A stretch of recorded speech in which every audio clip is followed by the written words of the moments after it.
Bien. Au nom du Père, du Fils, Saint-Esprit, un seul Dieu, Amen, que sa bénédiction repose sur nous tous, Amen. Alors aujourd'hui, on va commencer le troisième chapitre de l'Apocalypse, du verset 1 au verset 13.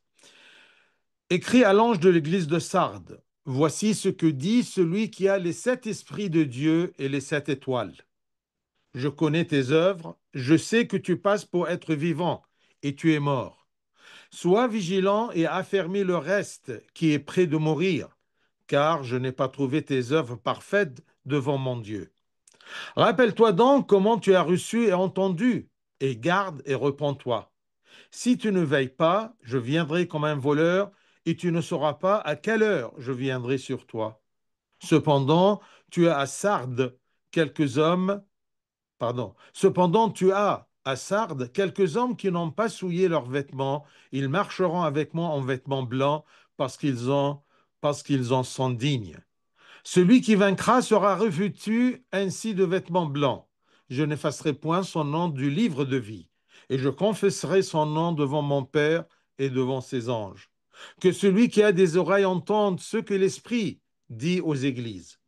Écrit à l'ange de l'église de Philadelphie, voici ce que dit le Saint, le véritable, celui qui a la clé de David, celui qui ouvre et personne ne fermera, celui qui ferme et personne ne n'ouvrira. Je connais tes œuvres, voici parce que tu as peu de puissance que tu as gardé ma parole et que tu n'as pas renié mon nom, j'ai mis devant toi une porte ouverte que personne ne peut fermer. Voici, je te donne de ceux de la synagogue de Satan, qui se disent juifs et ne le sont pas, mais qui mentent. Voici, je les ferai venir, se prosterner à tes pieds et connaître que je t'ai aimé. Parce que tu as gardé la parole de la persévérance en moi, je te garderai aussi à l'heure de la tentation qui va venir sur le monde entier, pour éprouver les habitants de la terre. Je viens bientôt. Retiens ce que tu as, afin que personne ne prenne ta couronne. Celui qui vaincra, je ferai de lui une colonne dans le temple de mon Dieu et il n'en sortira plus. J'écrirai sur lui le nom de mon Dieu et le nom de la ville de mon Dieu, de la nouvelle Jérusalem qui descend du ciel, d'auprès de mon Dieu et mon nom nouveau. Que celui qui a des oreilles entende ce que l'Esprit dit aux églises. Gloire à notre Seigneur éternellement. Amen. Bien sûr, vous avez senti en lisant qu'il y a des choses qui se répètent. Et je vous rappelle toujours que ce que l'ange écrit à une église ou à l'évêque de cette église, il l'écrit pour chacun de nous. Parce que nous avons les mêmes faiblesses et les mêmes avantages que de chaque église. On peut se trouver, on peut se voir, on peut s'identifier dans chaque église citée dans l'Apocalypse. Alors, ici du verset 1 jusqu'au verset 6, c'est un message à l'église de Sardes. L'ange de l'église, les historiens mentionnent que l'évêque de Sardes, c'est-à-dire l'ange de l'église, était Saint Méliton.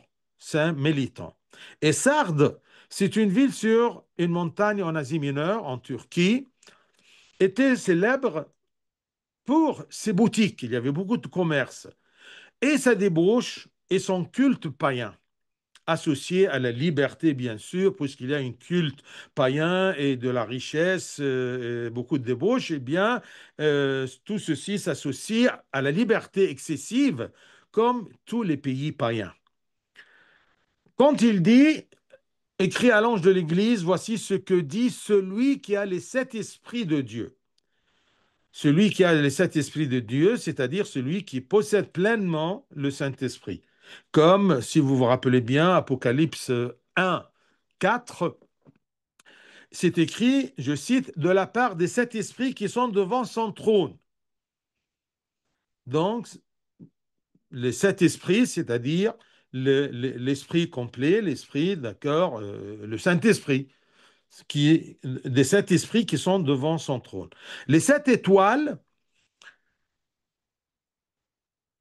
voici ce que dit celui qui a les 7 esprits de Dieu et les 7 étoiles. Les 7 étoiles, bien sûr, sont les 7 églises.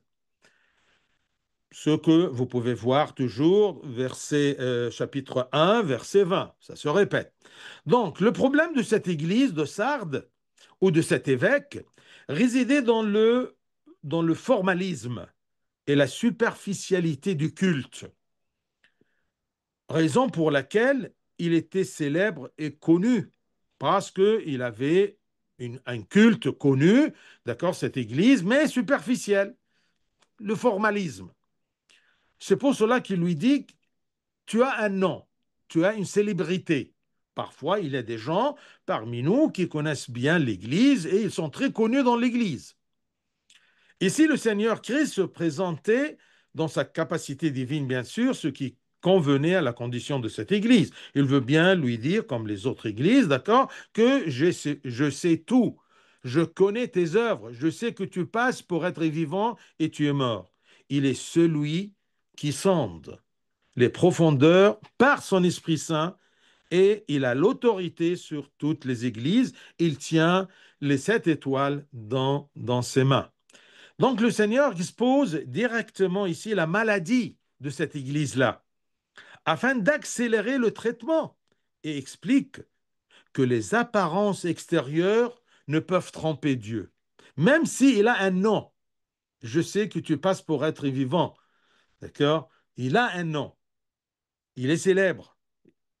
On juge qu'il a des actes, mais superficiels. Le Seigneur donc expose directement la maladie afin d'accélérer le traitement et explique que les apparences extérieures ne peuvent tromper Dieu, même si elles trompent les hommes. Cependant, si une personne persiste dans cet état, elle est morte, c'est-à-dire sans vie devant Dieu, et périt pour l'éternité, à moins qu'elle ne se repente. Verset 2, sois vigilant et affermis le reste qui est près de mourir, car je n'ai pas trouvé tes œuvres parfaites devant mon Dieu. Soyez vigilants, c'est-à-dire réveillez-vous et sortez de la tromperie de l'orgueil et de l'apparence. Sortez de votre mort spirituelle dans laquelle vous êtes maintenant immergé. Vous êtes mort. Je sais que tu passes pour être vivant et tu es mort. Tu passes bien sûr pour être vivant, peut-être pour toi-même et pour les gens qui t'entourent, qui sont très superficiels dans leur jugement. Mais moi, je connais tes œuvres. Tu es mort. Il connaît tout parce que c'est celui qui a les 7 esprits de Dieu et les 7 étoiles. Il contrôle tout, il sait tout. Donc, il nous dit, dépêchez-vous de sauver d'abord le reste de votre vie, puis le reste de votre peuple qui n'est pas encore mort. Il s'adresse à l'ange de l'Église, à l'évêque. Donc, ce qui reste, essaye de le sauver rapidement. Et ensuite, d'accord, euh, tu vas prendre le reste pour évoluer avec dans la vie spirituelle. C'est comme exactement chacun pour nous. Il y a toujours quelque chose de bien en nous, quelque chose de spirituel, quelques efforts spirituels. Alors attention, quand on est dans la lassitude, dans la superficie, dans le formalisme du culte, eh bien, attention à ce reste-là. Ce reste-là, essayez de le sauver. Sois vigilant et affermis le reste qui est près de mourir, parce que si tu laisses ce reste-là, eh bien, il va mourir comme le reste. Donc, dépêchez-vous de sauver d'abord le reste de votre vie, puis le reste de votre peuple. Affermis le reste, c'est-à-dire, cela signifie rends-les fermes, fortifie-les et sauve-les de la mort. Par les moyens de grâce, par les prières, par le jeûne, par le repentir, par cherche d'où tu es tombé et repens-toi. C'est toujours ça. D'accord? Parce que si tu laisses le reste, il est prêt de mourir. Il sera sur le point de mourir. C'est-à-dire que si vous ne prenez pas l'initiative de vous repentir pour vous-même et pour votre peuple, il parle à l'évêque, d'accord? Eh bien, le peu de bonté qui reste en vous sera également perdu. Le peu de spiritualité qui reste en vous sera également perdu. D'accord? On perd facilement, beaucoup plus qu'on gagne. Donc, le reste, méfiez-vous de ce qui reste. Et c'est bien que Dieu frappe à votre porte tant qu'il y a un reste, d'accord, qui reste de votre spiritualité pour qu'il vous donne, d'accord, la vie. Je n'ai pas trouvé tes œuvres parfaites devant mon Dieu. La mesure ne se mesure pas à ce que les gens te louent en termes d'œuvres apparentes, mais à ce que moi, Dieu, j'examine et juge. Donc, parfois on se trompe, on se laisse aller quand on est flatté par notre entourage. Nous sommes connus. D'accord? Je suis un diacre, j'ai des activités à l'église, mais le reste, d'accord? Il y a une partie qui est déjà morte. Alors méfiez-vous, soyez vigilants et affermissez le reste. Donc, méfiez-vous du jugement. Mon jugement sur toi porte sur ta négligence et ton abandon de ton combat spirituel. Quand on se lasse dans le combat, on s'affaiblit et il y a une partie qui meurt, une partie qui disparaît, d'accord? Une partie de ma vie spirituelle. Il est également noté ici que le jugement et la condamnation de Dieu s'appliquent aux œuvres de l'homme, qu'elles soient cachées ou apparentes. D'accord? Les œuvres, les vraies œuvres de l'homme, non pas les œuvres apparentes. Attention, il y a beaucoup des œuvres apparentes, mais Dieu, il sait tout. Je sais, euh, pardon, où c'était, d'accord, quand voici ce que dit, je connais tes œuvres, je connais tes œuvres. D'accord? Bien sûr, ici, il ne parle pas à propos des œuvres apparentes, parce que ce n'est pas quelque chose que Dieu se flatte, dont Dieu se flatte. N'importe qui, il peut voir les œuvres apparentes. Mais quand il dit je connais tes œuvres, sûrement il souligne beaucoup plus les œuvres cachées dans le cœur et dans la pensée. Donc le discours ici s'adresse à nous tous. Nous nous soucions souvent de ce que nous montrons aux gens et nous oublions que Dieu voit ce qui est caché. Donc la louange est notre part ici devant les gens, tandis que la réprimande et le jugement sont le jugement de Dieu sur nous. Puissions-nous travailler avec le traitement que Dieu nous offre à tous et veiller sur nos vies et notre salut. Veiller sur nos vies et notre salut, car ce sont les gens les plus précieuses, non pas la flatterie des hommes, mais le jugement de Dieu. Verset 3, rappelle-toi. Rappelle-toi donc comment tu as reçu et entendu, comment tu étais formé, comment tu as pris la bonne foi, la bonne éducation, le bon enseignement. Rappelle-toi donc comment tu as reçu et entendu et garde et réponds-toi. J'aime toujours dire que la différence entre l'orthodoxie et tout le reste des églises, ce qu'on a reçu, on a gardé et on a transmis. On a reçu comme toutes les autres églises, mais on a gardé. Donc, ce sens de garder, eh bien, c'est quelque chose de très biblique. Rappelle-toi donc comment tu as reçu et entendu, et garde et réponds-toi. Si tu ne veilles pas, je viendrai comme un voleur et tu ne sauras pas à quelle heure je viendrai sur toi. Rappelle-toi comment, c'est-à-dire que le traitement commence en vous rappelant vos premiers sentiments. D'accord? Vos premiers niveaux spirituels quand vous étiez en feu de foi. Vous voyez? Et la même chose, c'est écrit dans le deuxième chapitre, verset 4, si vous retournez. Donc, rappelez-vous de vos premiers sentiments dans votre amour pour Dieu et comment étaient vos premiers empressements et désirs lorsque vous avez entendu parler pour la première fois de la foi en Christ. Donc, rappelez-vous, d'accord, c'est ce beau temps où vous aviez un cœur très sensible à l'œuvre de l'Esprit en vous. Quand vous entendez quelque chose, vous vous réjouissez de ce que vous entendez et vous suivez le Seigneur. Et à ce beau temps-là, eh bien, vous avez reçu la plénitude de la grâce du Saint-Esprit par le baptême et l'onction du Saint-Crème, l'imposition des mains, ainsi de suite. Rappelez-vous de tout ça. Souvenez-vous et répentez-vous. C'est-à-dire qu'après vous être souvenu, vous devez passer à l'étape suivante qui consiste à revenir dans le repentir, à mettre en œuvre et à agir selon les commandements de Dieu. Parce que c'est bien de se souvenir. D'accord? Si vous vous rappelez bien, d'accord, le fils prodige, d'accord, il s'est rentré en lui-même, il s'est souvenu de ce qu'il y avait comme grâce dans la maison de son père, et ensuite il a agi, d'accord?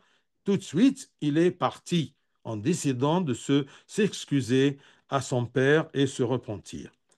Donc, si vous ne veillez pas tard, si vous n'êtes pas vigilant, d'accord? C'est-à-dire, si vous restez dans votre laxisme, votre acceptation de louange des gens et votre adoration superficielle, d'accord?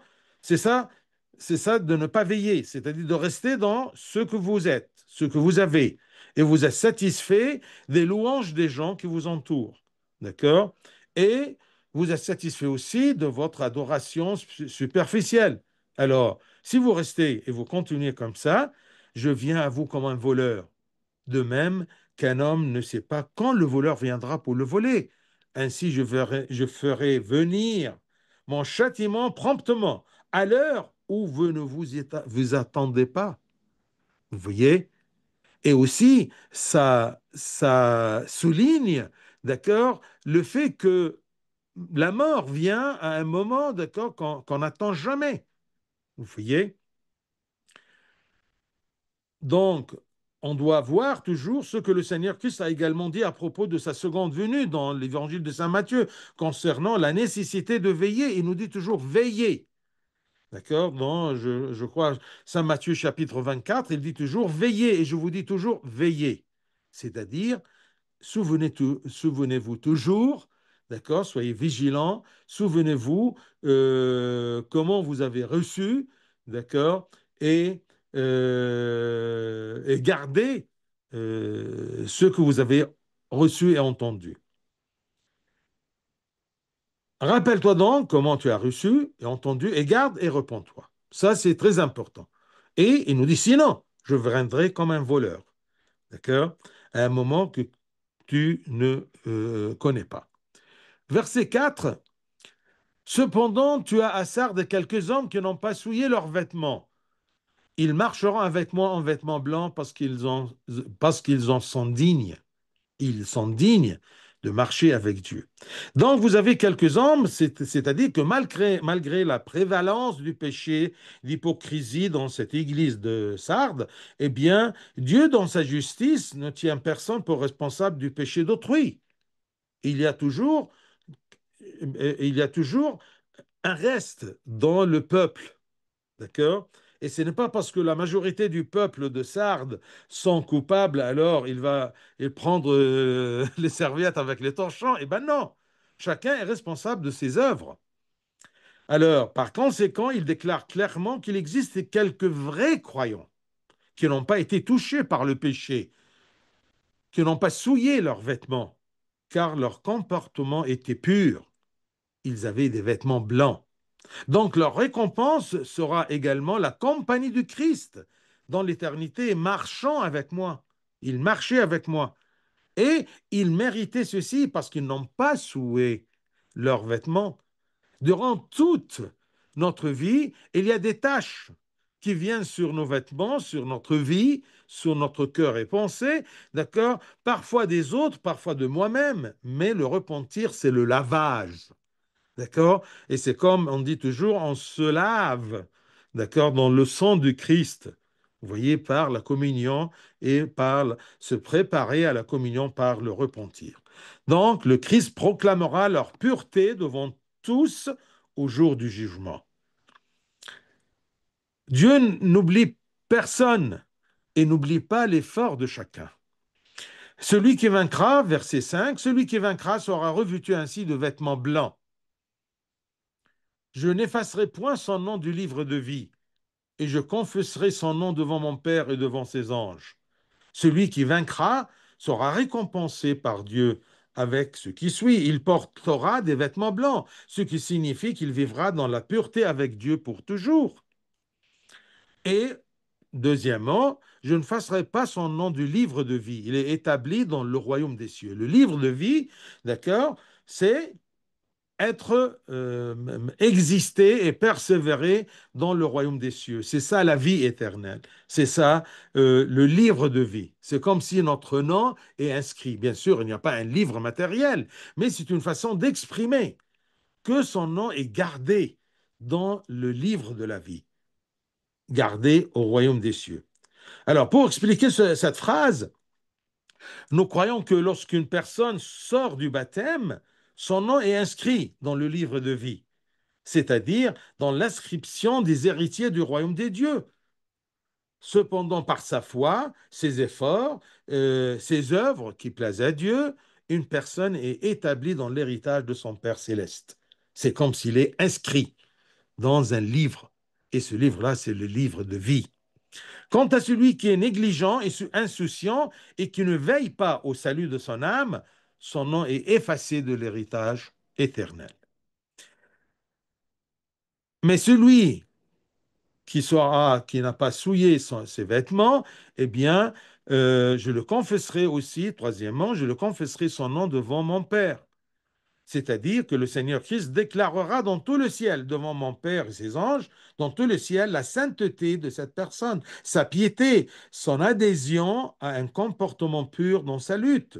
D'accord? Il va déclarer solennellement, d'accord, que cette âme-là, d'accord, elle mérite d'être héritier du royaume des cieux parce que son nom était inscrit dans le livre de la vie et euh, son nom était gardé, d'accord, toute la vie.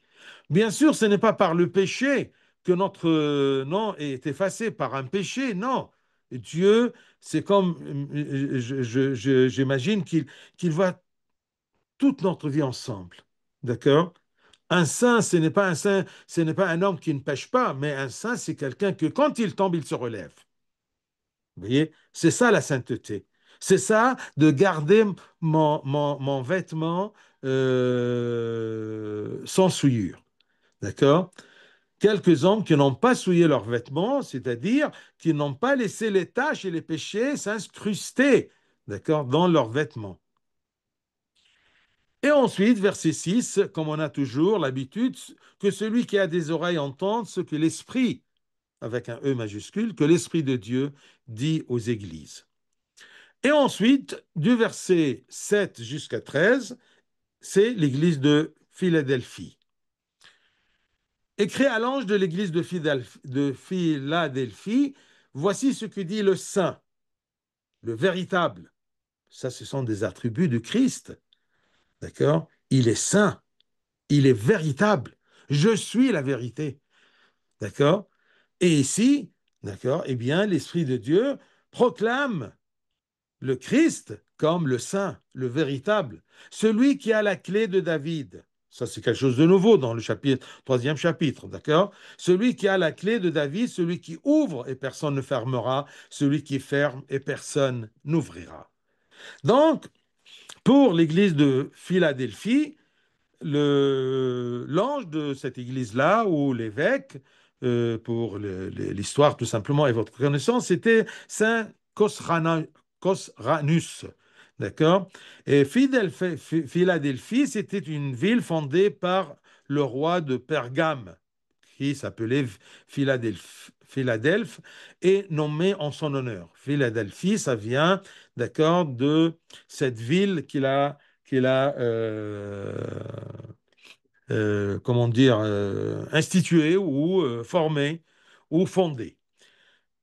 Bien sûr, cette ville-là, exposée à de nombreux tremblements de terre, elle a appauvri la ville, ces catastrophes-là, et a progressivement poussé ses habitants à l'abandonner. Voici ce qui dit le saint, le véritable, celui qui a la clé de David, celui qui... euh, tout ceci, c'est une déclaration claire de la divinité du Christ. Il est aussi la vérité, c'est-à-dire celui qui sonde les profondeurs, qui est véridique, dans ses paroles et qui est juste dans ses jugements. Il a la clé de David, c'est comme la prophétie d'Ésaïe, qui a prophétisé au sujet du Messie, le Sauveur, en disant, Ézéchiel chapitre 22, versets 21 et 22, chapitre 22, versets 21 et 22, je cite, je mettrai la clé de la maison de David sur son épaule. Il ouvrira et personne ne fermera. Il fermera et personne n'ouvrira. La même prophétie est proclamée ici dans l'Apocalypse. Vous voyez le lien et l'unité de l'Ancien et le Nouveau Testament, des prophéties, d'accord, et des proclamations présentes dans le Nouveau Testament. Donc ici, Jésus-Christ confirme qu'il est celui dont parle Isaïe par l'intermédiaire du Saint-Esprit. L'expression la clé de David désigne l'autorité absolue du roi. Le roi David, il avait la clé. D'accord? C'est comme, par exemple, le maire, il a la clé de la ville. Vous voyez? Donc, ceci désigne l'autorité absolue. Si on a la clé, on a l'autorité absolue sur cet endroit ou cette maison ou cette ville. Donc, ça désigne l'autorité absolue du roi, entre les mains duquel tout est entre les mains de ce roi-là.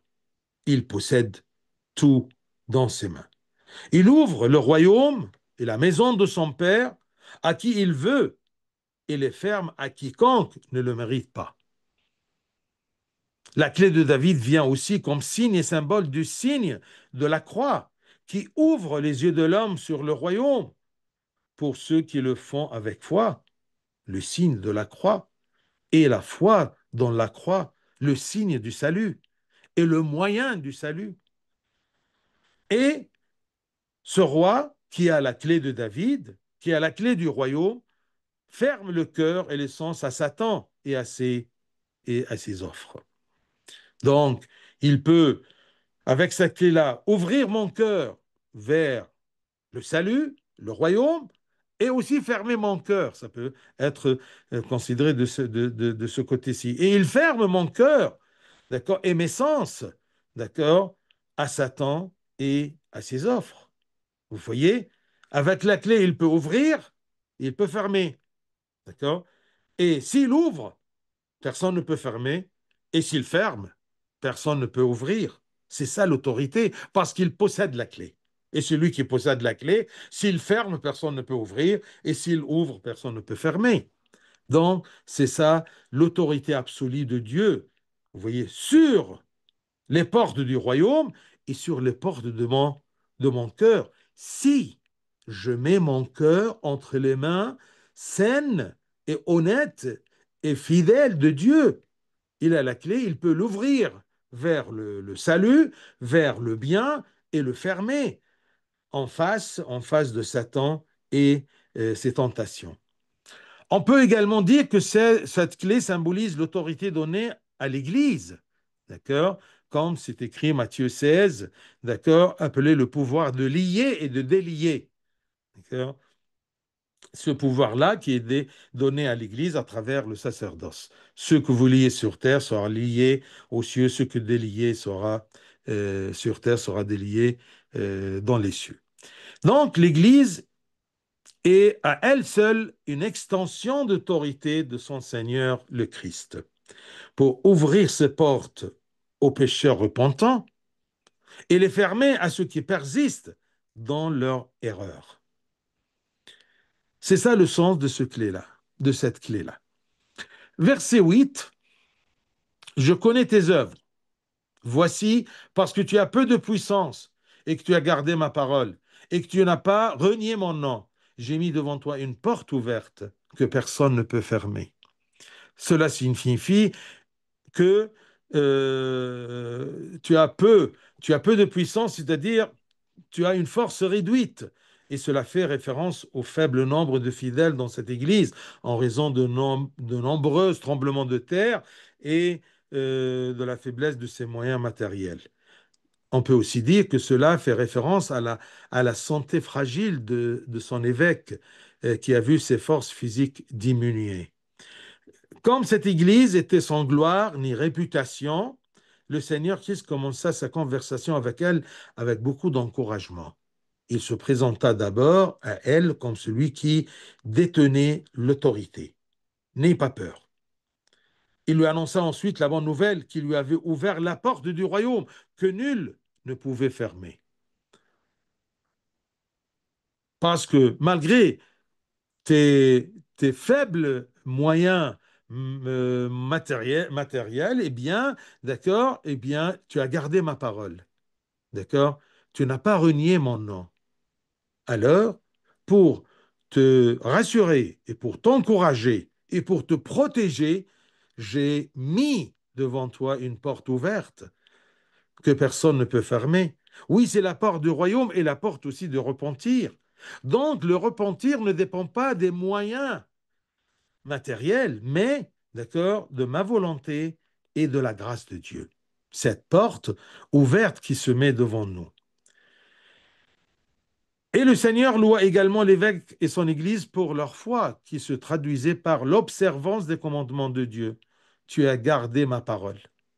Leur application et leur attachement au nom de Dieu dans les circonstances les plus difficiles. Parce que il y a beaucoup de gens avec une foi fragile quand il y a des catastrophes terrestres, eh bien, ils perdent leur foi. Ils perdent leur, leur attention du royaume des cieux.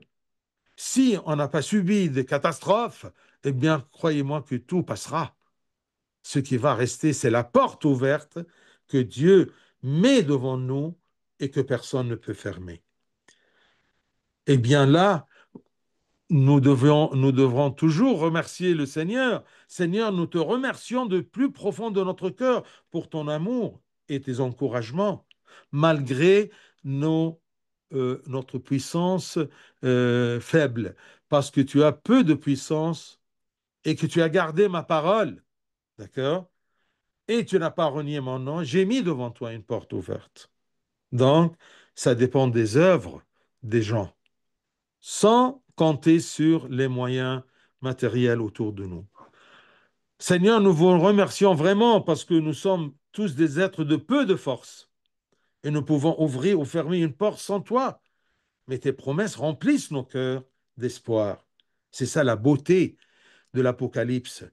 Déclare la puissance et l'autorité de Dieu, cette puissance et cette autorité qui nous protègent et qui nous encouragent et qui nous met des portes devant nous ouvertes, d'accord, que personne ne peut fermer.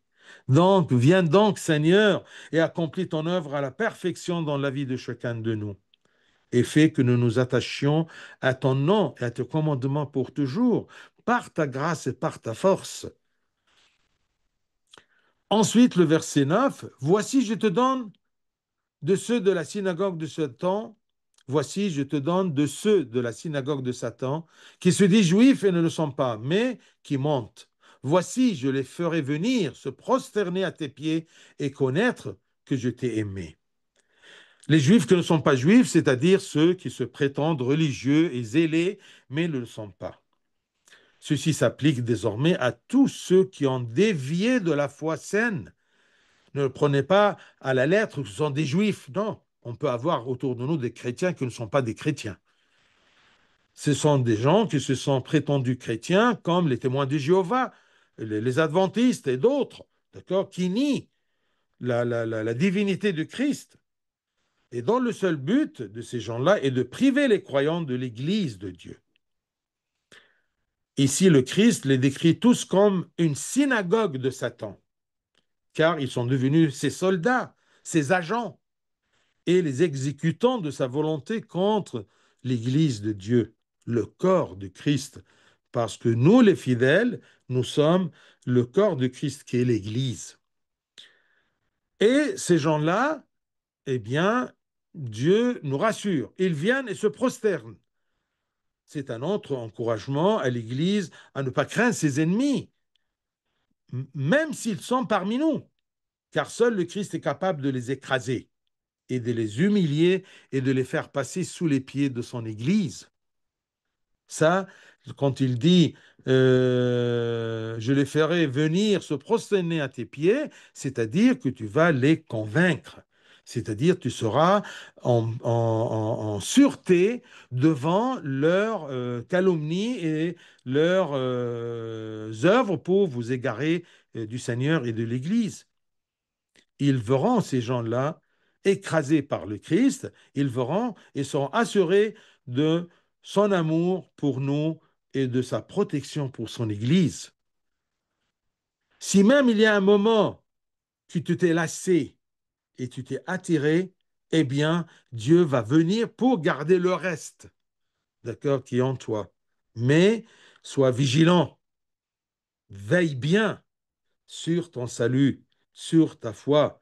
Ce que tu as entendu et ce que tu as reçu, garde-le. Ça, c'est très important. Ensuite, verset 10, parce que tu as gardé la parole de la persévérance en moi, je te garderai aussi à l'heure de la tentation qui va venir sur le monde entier pour éprouver les habitants de la terre. La formule persévérance en moi est une expression qui signifie que vous avez tenu bon à mes paroles pendant les épreuves et les circonstances difficiles que tout le monde et toute la terre, d'accord, subissent. Je te garderai durant l'épreuve à venir. Si vous avez été fidèle dans la première épreuve et que vous avez tenu bon dans la foi, vous serez également préservé et protégé de l'épreuve à venir pour le monde entier, c'est-à-dire la violente persécution romaine à l'époque de cette Église-là. Vous voyez? Parce que après l'Apocalypse, après la vie de Saint Jean, eh bien, tout simplement, il y avait une persécution romaine incroyable. Cette promesse peut également être généralisée à l'Église à tout moment, face à toutes les persécutions. Vous savez que dans l'histoire de notre Église, il y avait des moments où il y avait des milliers et des milliers de martyrs, et comme aujourd'hui, par exemple, il y a un peu de calme. Vous voyez, mais ça n'empêchera pas que, après ça va changer. Donc, Dieu, il nous a donné cette promesse qui reste toujours fidèle à garder ses enfants face aux persécutions. Tant qu'elle est restée fidèle, d'accord, à garder le commandement de Dieu et qu'elle n'a favorisé personne ou accepté une foi étrangère. Parfois, on s'éloigne de Dieu pour favoriser quelqu'un ou pour, j'ai honte de lui dire non, non, que votre parole soit oui, oui, non, non. Quand c'est quelque chose contre la foi de notre Seigneur, eh bien, gardez bien la foi. Gardez sa parole de la persévérance, parce que tu as gardé la parole de la persévérance en moi. Dieu n'oublie pas ça. Vous voyez? Et si même toi tu l'as oublié, Dieu ne l'oublie pas, il vient à ton secours. Et quand il vient, sois prêt à le recevoir, comme la brebis égarée. Le verset 11, je viens bientôt, retiens ce que tu as, afin que personne ne prenne ta couronne. Vous voyez? Voici, je viens bientôt. Bientôt, cette expression-là est répétée plusieurs fois et signifie un avertissement pour ceux qui hésitent quant à la venue du juste jugement et un encouragement pour ceux qui luttent et sont fermés et sont fermes dans leur foi. D'accord? Dieu, il dit, je viens bientôt. Tenez-vous bien. D'accord? Ne doutez pas. Vous voyez? N'hésitez pas. Et soyez sûrs de ma venue et de mon juste jugement. Vous voyez, je vous encourage, non pas pour le faux, mais pour la vérité. Je viendrai bientôt. D'accord? Il y aura un jugement, il y aura un royaume, il y aura un enfer. Retiens ce que tu as. N'oublie pas ce que tu as eu. N'oublie pas qu'il y a un jugement, qu'il y a un second événement du Christ. Accrochez-vous à ce que vous avez. Persévérez dans ce que vous avez et veillez à ne pas le perdre. Veillez à ne pas le perdre, ce que vous avez eu. Les louanges et les encouragements de Dieu ne garantissent pas notre salut, car si nous négligeons notre salut, nous n'échapperons pas au châtiment et au juste jugement de Dieu, et nous perdrons le royaume des cieux. C'est bien qu'il nous encourage, mais on doit agir, on doit se réveiller.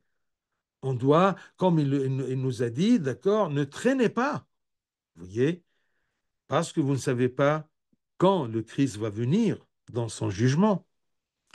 Et comme je dis toujours, la fin du monde pour chacun de nous, c'est la fin de sa vie sur terre. Vous voyez?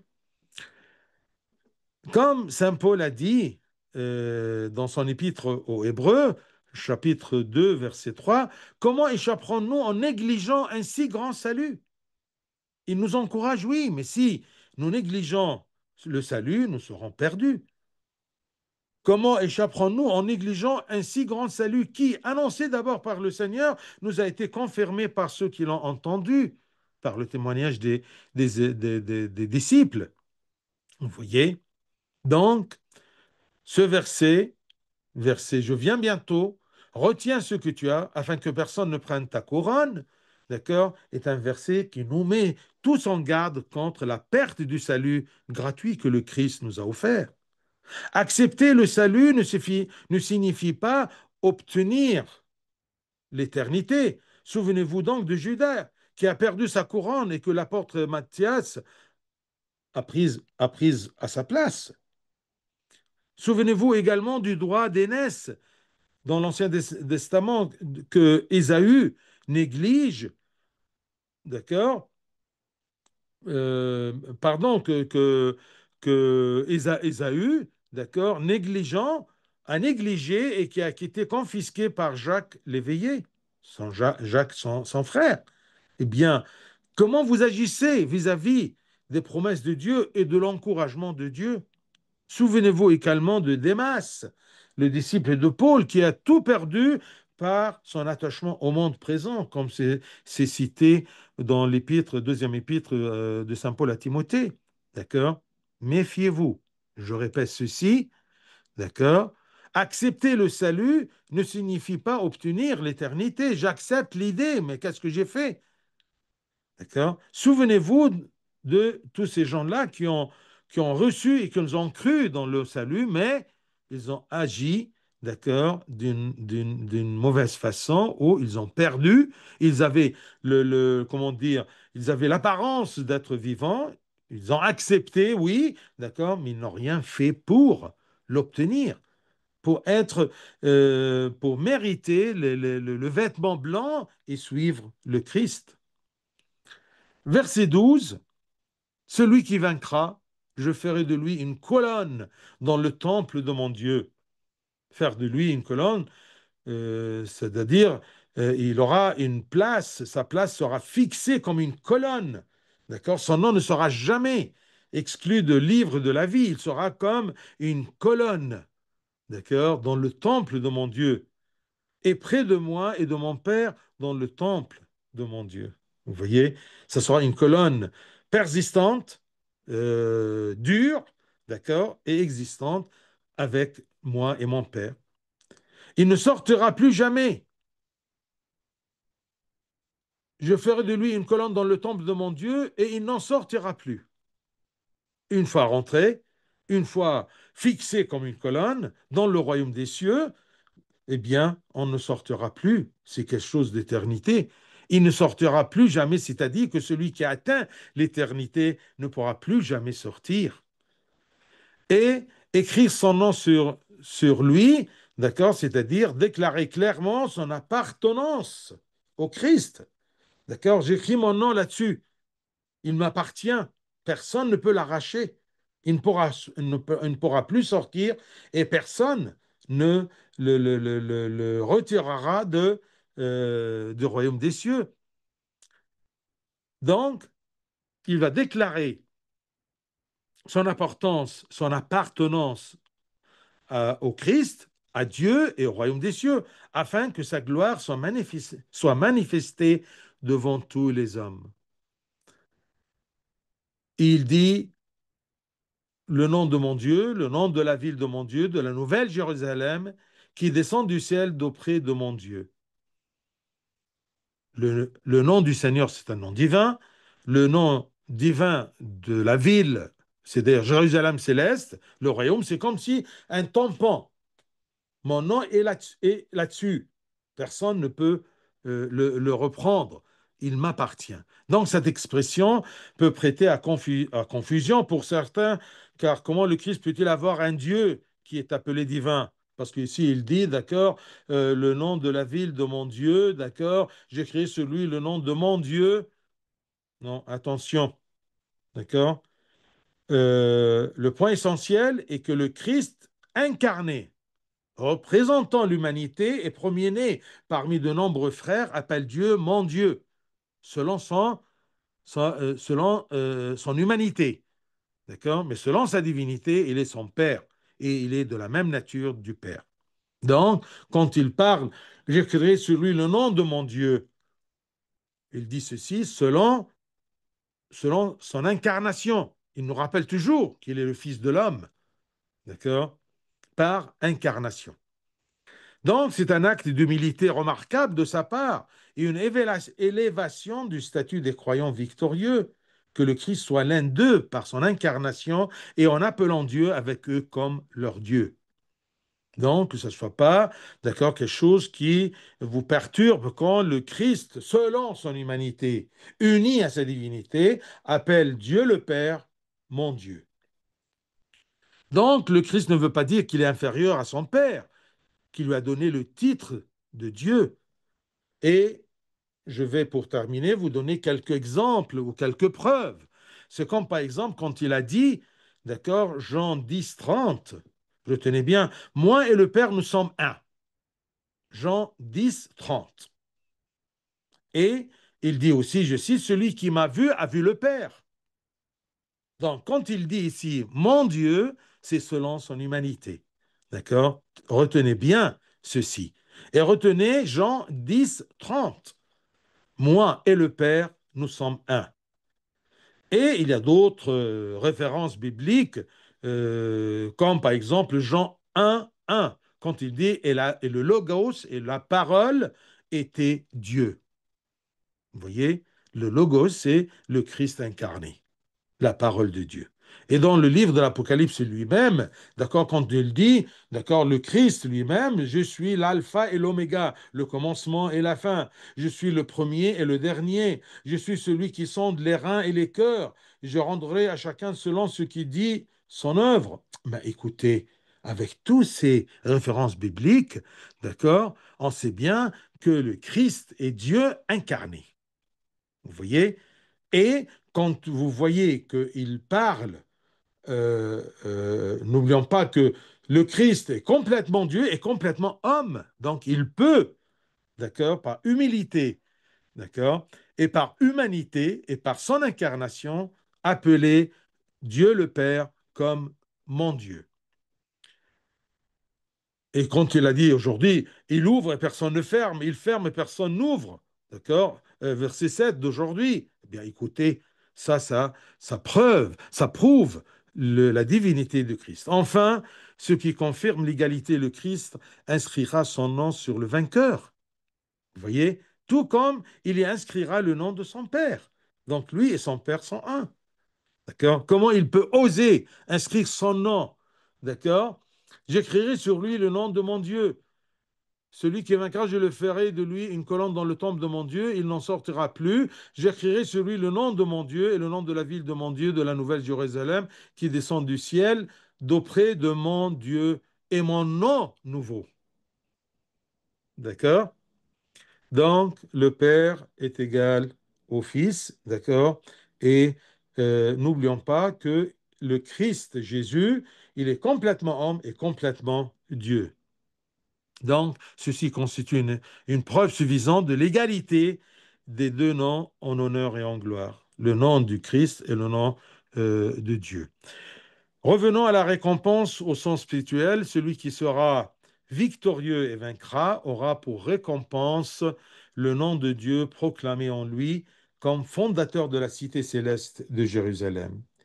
Il recevra également le nom de la ville, devenant son citoyen éternel, et il recevra également le nom du Christ, son roi. Et à la fin se termine, comme d'habitude, verset 13, que celui qui a des oreilles entende ce que l'Esprit, avec un E majuscule, l'Esprit de Dieu, dit aux églises. Que celui qui a des oreilles entende ce que l'Esprit dit à chacun de nous. Que le Seigneur nous aide à garder ce qu'on a eu et ce qu'on a reçu. Gloire à lui éternellement. Amen.